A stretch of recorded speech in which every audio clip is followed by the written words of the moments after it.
Then they tell you to save money. Do you know why they tell you to save money? Because the system of banking has nothing to do with communism or capitalism. It's the banks run the world. The rich run the world. They don't care if you're communist or capitalist. So let's say you save $1 US or €1, €1. The banking system can lend out 10. They want you to save money so they can lend out your money 10 times. So your dollar became worthless 10 times over. And they're still lending it out 10 times. So that's why you don't save money, is because your money is becoming worth less and less and less and less and less. The banks are getting richer and richer and richer. Você já parou para se perguntar como que os bancos conseguem ganhar tanto dinheiro e de onde vem todo esse lucro? Qual é o segredo por trás do sistema financeiro que eles não querem que você descubra? Hoje você irá aprender como os bancos geram dinheiro através de criação de dinheiro e por que eles conseguem criar tanto dinheiro do nada sem tomar nenhuma punição. Os bancos, principalmente brasileiros, estão entre os negócios mais rentáveis do mundo. Entre os 10 bancos mais rentáveis do mundo, 4 são brasileiros. Santander, Itaú, Banco do Brasil e Bradesco estão na lista. Além disso, o lucro líquido do sistema bancário em 2021 foi de 132 bilhões de reais. Se você ficou curioso sobre esse tema e quer aprender mais sobre o mercado financeiro, Web3, desenvolvimento pessoal e ainda ficar ligado nas últimas notícias sobre a economia, não esqueça de se inscrever nesse canal e ligar o sininho, né? Ativar o sininho aí para você não perder mais nada, nenhum vídeo. A gente faz todas as terças-feiras, 11 horas da manhã, tem vídeo novo no canal, tá bom? Conto com a sua ajuda e agora vamos pro vídeo.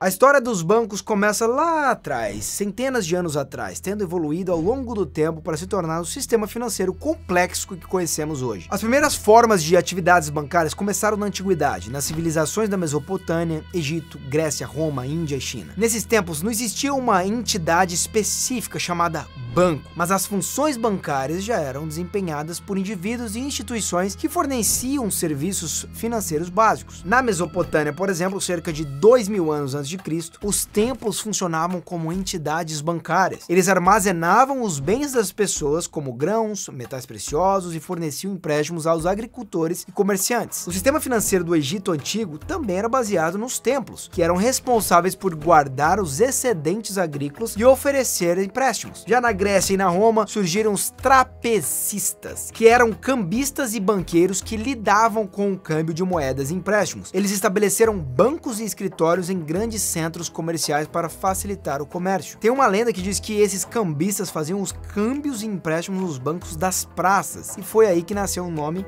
banco.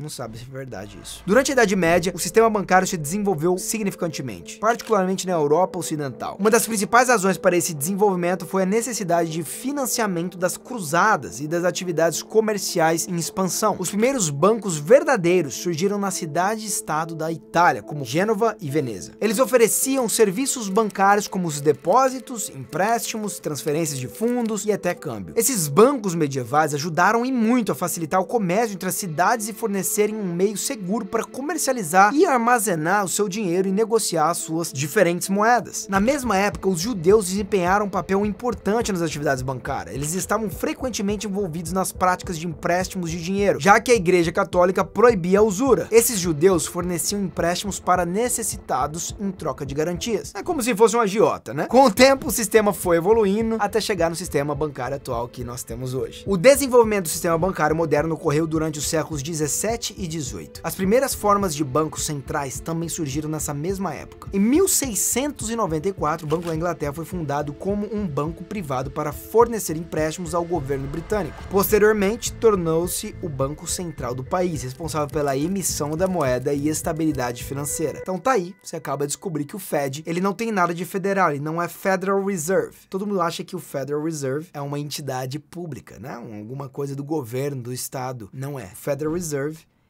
é uma entidade privada e manda no nosso dinheiro. Olha que maravilha. O cara é privado.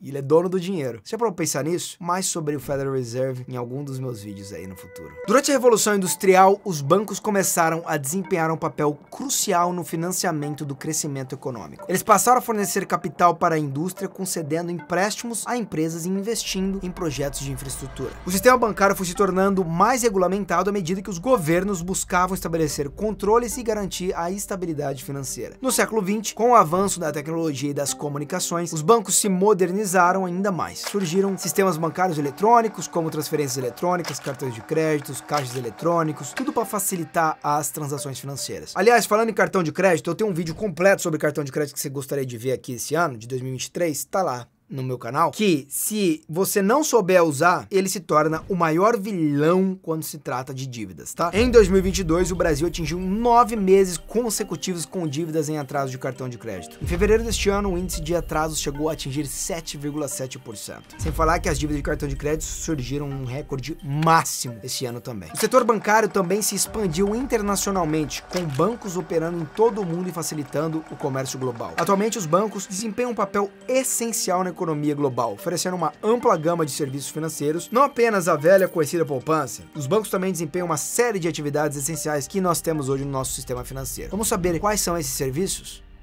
Um desses serviços é a captação de depósitos, no qual os bancos recebem dinheiro de indivíduos e empresas que desejam guardá-los em uma instituição segura.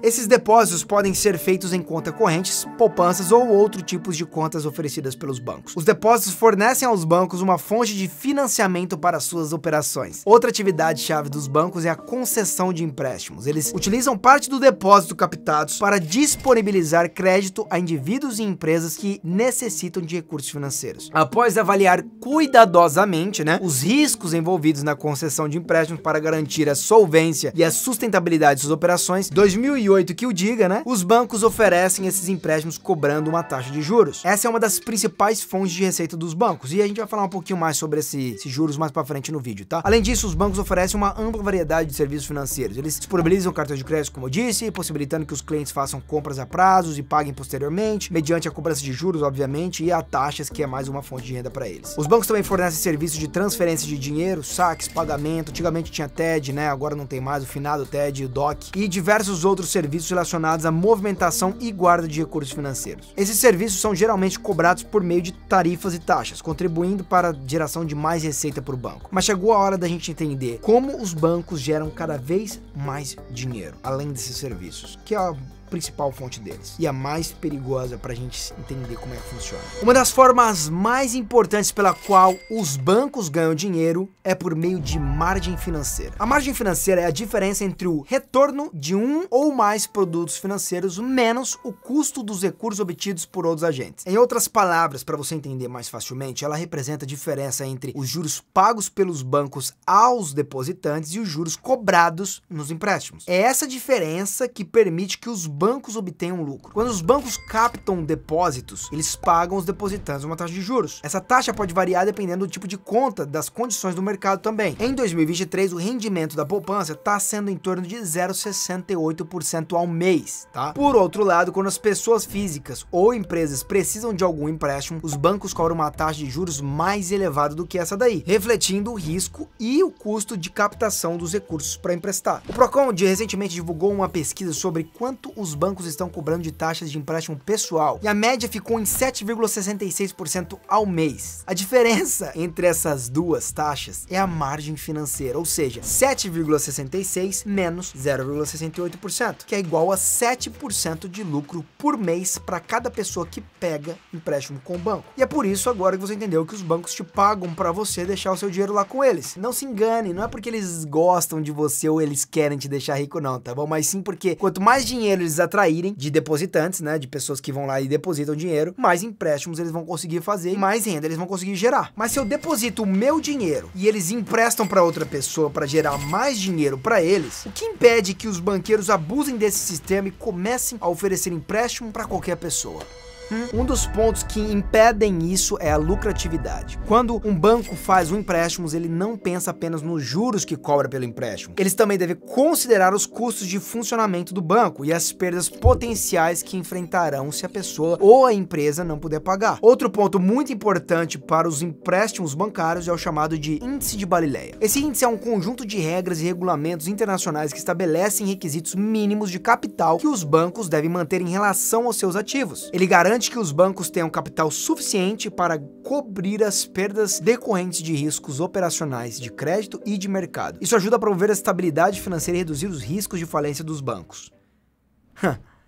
Mas como é que fala tanto banco assim, né? Esse acordo de Balela, quer dizer, de Basileia, sofreu algumas alterações, tá? Algumas atualizações. E uma delas é que a exigência mínima de capital de nível 1 foi aumentada de 4% para 6% dos ativos ponderados pelo risco. Isso significa que a cada R$100 que o banco empresta, os acionistas recebem no mínimo R$6 como forma de patrimônio no banco. Aqui no Brasil, os bancos podem ser considerados seguros, já que o Itaú tem um índice de 14,7%, o Bradesco 15,8%, Banco do Brasil 16,7%, Caixa Econômica Federal 18,4% e Nubank 17,7%. Esses índices praticamente blindam qualquer banco de alguma possível falência. Mas se você ainda tiver algum medo que o banco possa quebrar e você perder todo o seu dinheiro, o Fundo Garantidor de Crédito, o FGC, garante até R$250 mil de devolução por CPF ou por CNPJ, tá? Tudo entendido até aqui. Ok, já entendi. Mas como é que os bancos emprestam tanto dinheiro, sendo que aqui no Brasil eles possuem apenas 15% dos seus ativos? É aqui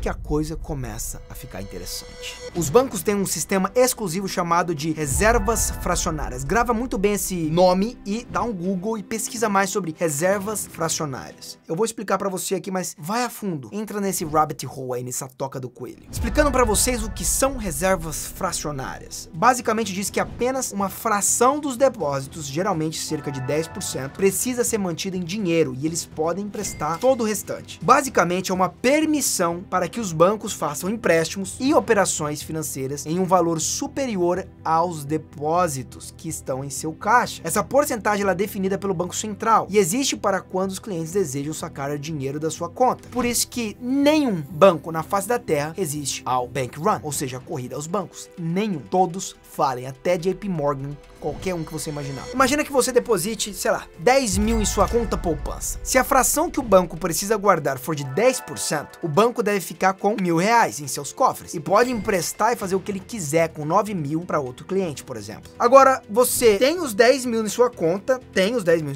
mas agora também tem um outro cliente que não tinha nada e agora tem 9 mil em espécie, em cash, em dinheiro. 10 mil viraram 19 mil em questões de segundos. Agora imagina em um mês, onde 5 pessoas depositaram 10 mil por dia e o banco empresta esse dinheiro para outras pessoas. É assim que os bancos aumentam a oferta de dinheiro em circulação sem aumentar a quantidade de dinheiro físico circulando. A reserva fracionária é a base de sustentação de todo o sistema financeiro e é uma ferramenta que cria um montante monetário artificial e sem lastro nenhum e o distribui por toda a economia. Mas nem tudo são flores. Ou se são rosas, tem espinho. A reserva fracionária, quando não usada corretamente, pode destruir o banco de uma hora para outra. A reserva fracionária pode aumentar os riscos de crises financeiras, já que os bancos emprestam mais dinheiro do que realmente possuem em suas reservas. Uma corrida aos bancos, como eu falei para você, pode levar a uma falta de liquidez generalizada e até mesmo colapso de todo o sistema bancário. Além disso, durante os períodos de expansão econômica, os bancos podem aumentar significativamente a oferta de crédito, o que pode levar a um crescimento excessivo, bolhas de ativos e eventualmente mais crises financeiras. Quando se há muito crédito na economia, às vezes as pessoas conseguem, às vezes não, a maioria das pessoas fazem mal investments, fazem investimentos errados, criam bolhas, criam supervalorização de ativos que não tem demanda suficiente para aquilo. Da mesma forma, o oposto também acontece. Durante períodos de recessão, os bancos podem reduzir drasticamente a oferta de crédito, agravando ainda mais a desaceleração econômica, causando até mesmo podendo causar não só a recessão, mas algo muito pior como uma depressão econômica. Os bancos desempenham um papel fundamental, isso a gente não tem como negar no sistema nosso financeiro, né? Realizando atividades como a captação de depósitos, concessão de empréstimos e oferta de serviços financeiros. A margem financeira, que representa a diferença entre os juros pagos pelos bancos aos depositantes e os juros cobrados nos empréstimos, é uma das principais fontes de lucro para as instituições bancárias. Também vimos como os bancos se protegem à falência usando uma índice de Balela, de Basileia, que é uma porcentagem que os acionistas aí recebem sobre cada empréstimo que o banco realiza. Além de termos falado sobre o FGC. Embora a reserva fracionária permita que os bancos emprestem mais do que possuem em reservas, também apresenta riscos como a possibilidade de crises financeiras. Portanto, os bancos desempenham um papel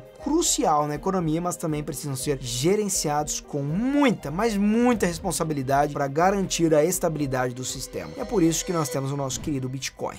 né? Sem expansão monetária, limitado, 21 milhões, ninguém toma conta, ninguém consegue mudar, lindo demais. O vídeo do Bitcoin tá vindo aí, tá? Inclusive faz uma maratona aqui nos meus vídeos, porque se você fizer a maratona de tudo que eu solto aqui de investimento, cara, de finanças, é uma masterclass gratuita que eu tenho aqui, completa pra vocês. Vai no meu canal, maratona esses vídeos, saiba como tudo funciona, como que a economia funciona, que eu tenho certeza que isso vai mudar a sua vida financeira e vai fazer você acordar pra tudo que tá acontecendo e como fazer pra ganhar muito dinheiro e virar milionário de fato. Porque se você não souber como ganhar e enriquecer, você nunca vai fazer isso. Ninguém fala assim, chega pra um bombado na academia e fala pra ele assim, vem cá, meu amigo, como é que você ficou forte desse jeito? Ele vai falar, puta, não sei, mano. Eu acordei e tava assim, ó, mano. Tava assim, acordei e fiquei forte. Ele sabe tudo sobre academia. Então, se você não souber tudo sobre dinheiro e tudo sobre como a economia funciona, como é que você vai ficar forte? Como é que você vai ter grana no bolso? Faz ou não faz sentido? Se faz sentido, deixa o seu like, se inscreve nesse canal, ativa o sininho. Meu nome é Brenhali. Foi uma honra e um prazer tê-los aqui. Estou disponível também nas outras redes sociais. Me sigam por lá também. E a gente se vê no próximo review com energia total. Tamo junto. Cruz. Eu sei que você adora essas frases aí. Tchau. Só pra quem é de 1990. Fui.